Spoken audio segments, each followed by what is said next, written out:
வாழ்க வளமுடன். குரு வாழ்க, குருவே துணை. இன்றைக்கி வந்து 179வது சுதந்திர தின நல்வாழ்வு சுதந்திர தின நல்வாழ்த்துக்கள் நம்முடைய பாலாயா அவர்களுக்கும் மற்றும் நம்ம சிவலிங்க ஐயாருக்கும் மற்றும் அனைத்து ஜோதிடர் நண்பர்களுக்கும் என்னுடைய பணிவான வணக்கத்தை தெரிவித்துக் கொள்கிறேன். இந்த கருத்து பட்டறையில் சின்ன ஒரே ஒரு வார்த்தை தான் சொல்கிறேன். இந்த செவ்வாய்க்கு எது மட்டும் சேர்ந்துருக்குதுன்னு வச்சுக்கோங்க. என்னை பொறுத்த வரலும் நான் பார்த்த வரல ஜாதகத்தில் இந்த செவ்வாய்க்கு இது இணைவு வந்து எப்படி இருக்குதுன்னு பார்த்தீங்கன்னா உடன் பிறந்தவங்களுக்கு ரொம்ப பாதிப்பை கொடுக்குதுங்க சார். அது உண்மையா? நானே உங்களே கேட்குறேன். அது வந்து செவ்வாய்க்கு எதிர்க்கிறவங்க வந்து கூட பிறந்தவங்களுக்கு கண்டிப்பாக பாதிப்பை கொடுக்குதுங்க. அது இப்போன்னு இல்லைனாலும் குழந்த பிறந்ததுல இருந்தாலும் சரி, கொஞ்சம் பெருசாக ஆகிற வரலும் கூட வந்து பார்த்திங்கன்னா அவங்களுக்கு வந்து ஒரு ஊனமுற்றவங்களாகவோ கூட பிறந்தவங்க வந்து ஒரு ஊனமுற்றவங்களோ இருக்கிறாங்க. இல்லை ஒரு நடுத்தர வயதில் கூட மரணம் ஏற்படுறதுக்கு வாய்ப்பு இருக்குது. இல்லை அப்படியே சுபகரங்க ஏதாவது பார்த்து கொஞ்சம் நல்லா இருந்துச்சுன்னு வச்சுக்கோங்க, அவங்க என்ன பண்ணுறாங்க, பிரிவினை, ஒருத்தருக்கு ஒருத்தர் பேச்சுவார்த்தை இல்லாத ஊர் விட்டு ஊர் தள்ளி இருந்தாலும் அந்த மாதிரி இருக்கிற பக்கத்தில் வந்து கொஞ்சம் ஏதோ தப்பிச்சிக்கிறாங்க. ஆனால் வந்து ஒரு க்ளோஸாக ரிலேஷனில் இருக்கவே மாட்டேன்றாங்க. நானும் வந்து ஒரு எத்தனையோ ஜாதகம் பார்த்துட்டேங்க. அந்த பார்த்த ஜாதகத்தில் எல்லாத்துலேயுமே வந்து அதே மாதிரி தான் இருக்குது. ஏன்னா எங்கள் மரும்புள்ள ஜாதகத்துலேயும் அதே மாதிரி தான் இருக்குது. செவ்வாய்க்கு சேர்ந்துருக்குது. அவங்க வீட்டில் வந்து ஒரு குழந்தை இருந்துச்சுங்க, அவங்க தங்கச்சி பாப்பா. அது வந்து கொஞ்சம் மூளை வளர்ச்சி இல்லாத இருந்து ஒரு 19-20 வருஷம் வரல இருந்து இதுவாயிடுச்சுங்க. எந்த வீட்டில் இருந்தாலுமே எந்த இடத்துல இருந்தாலுமே செவ்வாய் கழுது. அதுக்கு தான் வந்து அந்த குழந்தை பிறந்த உடனே எதில் இருந்தாலுமே அந்த பாதிப்பு கொடுக்குதுங்க சார். எதில் இருந்தாலுமே கண்டிப்பாக கொடுக்குது. அது வந்து அதுக்கு தான் வந்து என்ன பண்ணுறாங்க, அந்த குழந்தைங்களாம் பிறந்த உடனே அந்த தத்து கொடுத்து வாங்கிக்கலாம் அப்படின்னு சொல்கிறாங்க. இல்லை வந்து சொந்தக்காரங்க வீட்டில் அடாப்ட் மாதிரி கொடுத்து கூட வாழலாம், பரிகாரம் மாதிரி. அதே மாதிரி எனக்கு தெரிஞ்ச வீட்டில் வந்து ஒரு குழந்தை அது மாதிரி தான் பிறந்து என்ன பண்ணாங்க, ஒரு குழந்தைய வந்து தத்தே கொடுத்துட்டாங்க. அவங்க அக்கா அவங்களுக்கு வந்து நீங்கள் வளர்த்துங்க, நான் அவங்களுக்கு வந்து பொண்ணு தான், 2 பொண்ணு தான், நீங்கள் ஒரு பொண்ணு வச்சுங்க, நாங்கள் ஒரு பொண்ணு வச்சுங்கன்னா. ஆனால் அவங்க வீட்டில் இருக்கிற பொண்ணும் நல்லா தான் இருக்குது, இவங்க வீட்டில் இருக்கிற பொண்ணும் நல்லா தான் இருக்குது. பிரச்சனை இல்லை. அவங்க வேறு இடம், இவங்க வேறு இடம்ன்றதுனால அது நல்லாவே இருக்குது.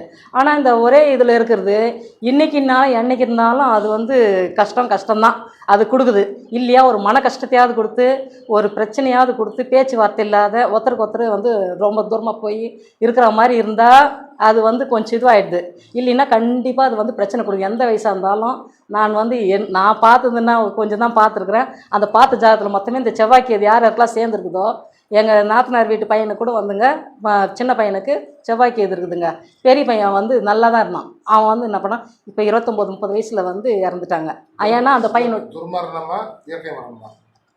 அது என்னன்னு தெரியலிங்க. ஆக மொத்தத்தில் வீட்லேயே இது ஆயிடுச்சு.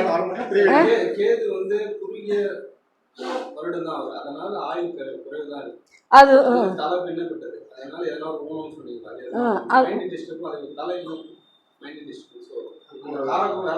ஆக மொத்தத்தில் அது வந்து, ஆனால் அவங்க நல்லா தாங்க இருக்கிறாங்க. செவ்வாய்க்கு எது இருக்கிறவங்களுக்கு ஏதாவது ஒரு பிளட்டில் வந்து கொஞ்சம் இன்ஃபெக்ஷன் மாதிரி ஏதோ ஒன்று இருக்குது. ரத்த இதில் வந்து அவங்களுக்கு இருக்குது. இருந்தாலும் அவங்களுக்கு எந்த பாதிப்பும் ஏற்படாது. கூட பிறந்த சகோதரர்களுக்கு அந்த மாதிரி சகோதரியாக இருந்தாலும் சரி, சகோதரனாக இருந்தாலும் சரி, அதே மாதிரி தான் இருக்குது. இன்னொருத்தருடைய ஜாதகத்தில் அதே மாதிரி தான் பார்த்தங்க. தெரிஞ்சு அவர் இல்லையா, சிங்கிள் ஆளாக இருந்தாலும் அவர் போயிட்டாலும் சிங்கிள் ஆள் தான் அவர். இல்லைப்பா, கூட இருந்தவங்க போயிட்டாலும் அவர் சிங்கிள் ஆள் தான். இப்போ வந்து இன்னொருத்தர் வந்து எங்கள் வீட்டில் வந்து வாடகை ஒருத்தர் இருக்கிறாங்க. அவங்க வீட்டில் வந்து அலையன்ஸுக்கு எடுத்துகிட்டு வந்தாங்க ஜாதகம். அந்த ஜாதகத்தில் பார்க்கும்போது கூட பார்த்தீங்கன்னா செவ்வாயும் கேதுன்னு தான் இருக்குதுங்க. அப்போ அவங்க சொன்னாங்க, எங்கள் பொண்ணு வந்து ஒரு பொண்ணு நல்லா காலேஜ் படிச்சுட்டு இருந்தது, காலேஜ்லேருந்து வீட்டுக்கு வரும்போது ஆக்சிடெண்ட்டில் அந்த பொண்ணு இறந்து போயிடுச்சு, இப்போ இருக்குது ஒரே ஒரு பையன் தான் அப்படின்னாங்க. அப்போ அவங்களுடைய ஜாதகத்தை வாங்கி பார்க்கும்போது அந்த ஜாதகத்துலேயும் வந்து அந்த பையனுக்கு வந்து செவ்வாய் கேது தான் சேர்ந்துருது. அந்த மாதிரி வந்து செவ்வாய் கேது சேரும்போது எந்த இடத்துல சேர்ந்துருந்தாலும் எப்படி இருந்தாலும் அது பிரச்சனை தான். கூட பிறந்தவங்களுக்கு அது கண்டிப்பாக டிஸ்டர்பன்ஸ் கொடுக்க தான் செய்யுது.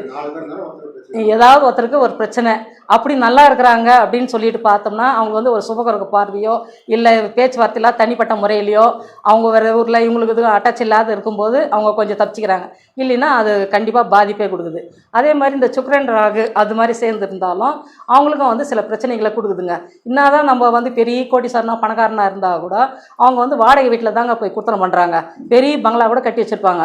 நல்ல வசதி வாய்ப்பெல்லாம் கட்டி வச்சுருந்தாங்கன்னா அவங்க அந்த வீட்டில் அவங்கள இருக்கவே விடாது. சுக்கிரன் ராகு சேரும்போது அந்த வீட்டில் அவங்களால வந்து ஃப்ளெக்சிபிளாக இருக்க முடியாது, நம்ம இதுவாக இருக்க முடியாது. அவங்க என்ன இருந்தாலும் பெரிய கோட்டீஸ்வரனாக இருந்தால் கூட வாடகை வீட்டில் போய் இருந்தாங்கன்னா அவங்க லைஃப் வந்து நல்லாவே இருக்கும். இதை வாடகை விட்டுட்டு, சொந்த வீட்டை வாடகை விட்டு அவங்க போய் தனிப்பட்ட முறையில் ஒரு வாடகை வீட்டில் இருந்தாங்கன்னா அவங்க வந்து ரொம்ப நல்லாவே ஓஹோன்னு இருக்கிறாங்க. ஆனால் அந்த வீட்டுக்கு வந்துட்டாங்கன்னா அது ஒரே பிரச்சனை, அடிதடி, ஒருத்தர் அதாவது மன வருத்தம், ஏதோ சூசைட் பண்ணிக்கலாம் அப்படின்ற மாதிரி குடும்பத்தில் வந்து குடும்பத்திலே பசங்கள்கிட்ட எல்லார்கிட்டையுமே பிரச்சனை, சொந்த பந்தம் எல்லாத்துக்குமே பிரச்சனை மாதிரி வருது. ஆனால் அவங்க வந்து அதை விட்டுட்டு, அந்த எல்லையை விட்டுட்டு அவங்க வேறு வாடகை வீட்டுக்கோ வேறு வாடகை வீடாக தான் போகணும். திருப்பி நான் சொந்த வீடு கட்டிட்டு போனால் கூட அது வந்து வரல அப்படின்னு என்னுடைய கருத்து தான் நான் சொல்கிறேன். நான் பார்த்த ஜாதகத்தில் இருக்குது, அதனால சொல்கிறேன். அது தொடர்ந்து முடிச்சுக்கிறேங்க சார். வாழ்க்கை